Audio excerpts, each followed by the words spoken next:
죽을 힘 다해 오른 내 인생, 최고봉 히말라야. 산을 사랑하는 사람이면 누구나 히말라야를 꿈꾼다.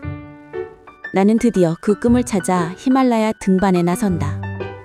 목표는 고도 6,200m 높이의 임자체 아일랜드 피크다. 아일랜드 피크는 그 이름이 말해주듯 히말라야 8,000m 고봉대 사이에 섬처럼 떠있는 매우 아름다운 피크봉으로 아마추어 산악인들이 제일 가고 싶어하는 곳이기도 하다. 카투만두 공항에 도착하자 미투리 전용 쉘파인 펜바가 메리골드로 만든 꽃 목걸이를 걸어주며 반갑게 맞아준다. 원정 첫날은 카투만두에 머물며 전통 민속 공연을 관람했다. 원정 2일째, 경비행기를 타고 산행 기점인 세계에서 가장 위험하다는 루쿨라로 간다. 하늘에서 내려다본 히말라야는 인간이 세상에서 얼마나 작은 존재에 불과한지 느끼게 한다. 루쿨라에 도착하여 곧바로 산행에 나서 오늘은 두두코시 강을 따라 팍띵까지 간다. 히말라야는 주요 지점을 통과할 때마다 입산 신고를 해야 한다. 원정 3일째, 오늘은 팍띵에서 셀파의 고향이라는 남체바자르까지 가는 날이다. 남체바자르는 쿤부 히말라야에서 가장 큰 시장이라 히말라야를 찾는 모든 트레커들이 하루씩 묵어가는 곳이기도 하다. 원정 4일째, 오늘은 남체바자르를 출발하여 힐러리 학교, 에베레스트 뷰 호텔을 거쳐 고도 3,550m 높이의 강주마까지 간다. 쿤부 히말의 명소 2층 출렁다리를 지난다. 이곳은 황정민 주연의 영화 히말라야에 등장하는 장소이기도 하다. 히말라야에서는 날마다 계속되는 산행으로 빨래가 어려워 운행 중 배낭에 옷을 매달아 말려 입어야 한다. 원정 5일째, 오늘은 풍기텐가, 황금 상원이 있는 탕보체를 거쳐 디보체까지 간다. 히말라야를 걷는 것은 사람이나 동물이나 힘들기는 똑같다. 무거운 짐을 운반하던 야크들도 힘에 겨운지 계곡물을 벌컥벌컥 들이킨다. 세계 4위 봉인 8,516m의 로체와 세계 3대 미봉인 6,812m의 아마다블람이 우리 원정팀을 반기는 것 같다. 로체와 아마다블람이 왜 세계 최고봉이고 왜 세계 3대 미봉인지 그 위움과 아름다움을 보여주고 있다. 원정 6일째, 오늘은 탕보체, 소마르를 거쳐 야생화 초원이 있는 고도 4,358m 딩보체까지 가야만 한다.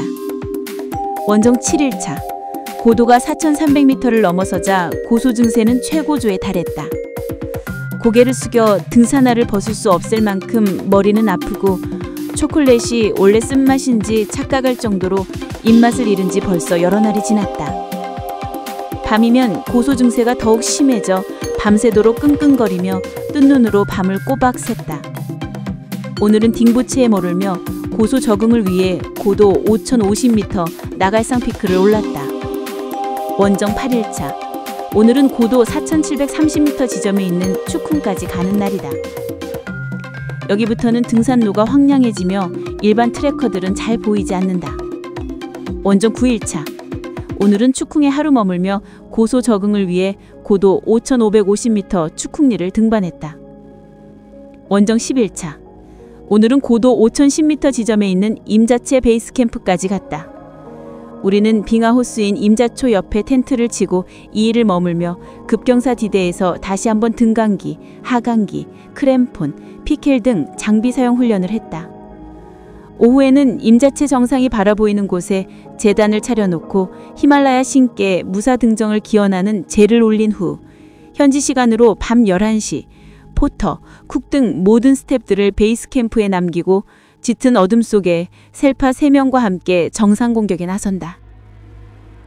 베이스 캠프를 출발하여 하이 캠프 1, 2 지점을 지나 다음날 새벽 5시경 고도 5,850m 지점의 스노우라인에 도착한 우리는 모든 장비를 착용하고 AB팀으로 나누어 추락에 대비하여 대원을 서로 로프로 묶는 안자일렌을 하고 조심조심 크레과스 지대를 통과한다.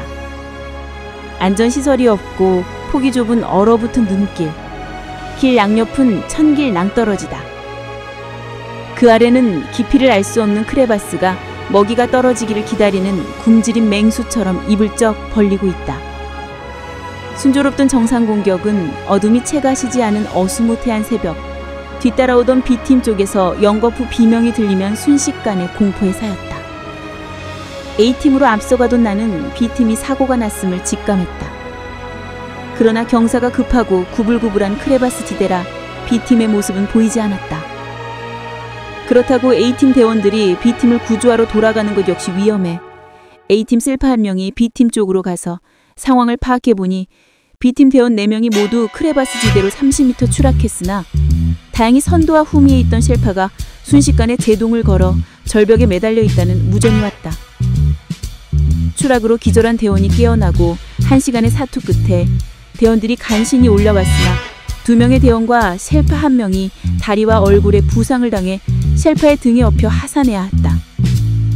가까스로 사고는 수습했지만 A팀은 등반을 계속할지 포기할지 선택의 길목에 섰다.